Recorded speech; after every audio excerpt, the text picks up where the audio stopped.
acha que esse aumento de diagnóstico que a gente teve aí no mundo e a gente tem uma perspectiva de aumentar muito mais, né? Não lembro agora exatamente, tem que ser bem significativo. É 2000 Uma cada 36 crianças. eu acho que Uma cada 106. sim, eu Bem mais comum do que a gente imagina, né?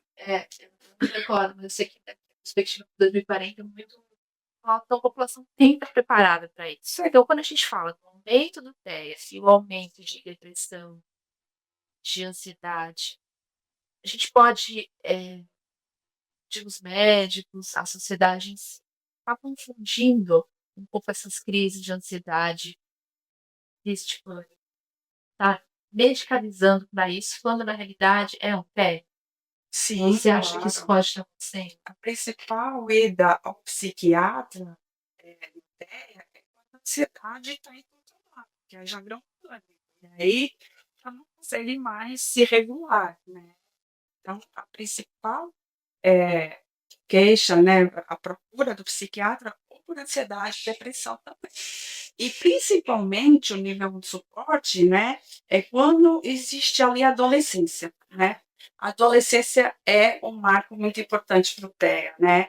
Por quê? Porque os interesses são diferentes. Então, a criança, adolescente TEA é aquela adolescente pura, inocente, que não vê maldade em nada.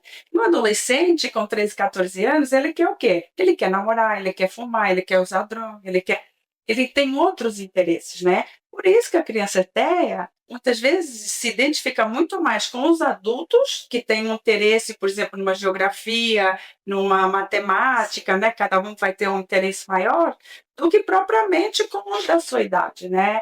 Então, ali na adolescência, o TEA nível 1 começa muitas vezes a sofrer o primeiro episódio de depressão, né? Então, por quê? Porque a socialização com os da sua idade, os focos, os interesses são diferentes. E aí existe muita discrepância, né?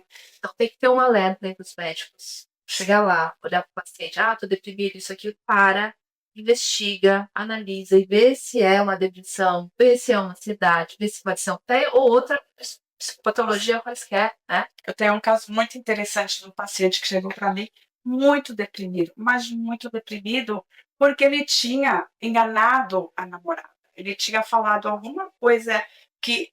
E isso me despertou. E aí eu comecei a investigar por trás. E era um transtorno do espectro do autismo. Porque aquela mentira, para ele, gerou tanto incômodo, um problema tão grande, que ele entrou numa depressão por conta disso.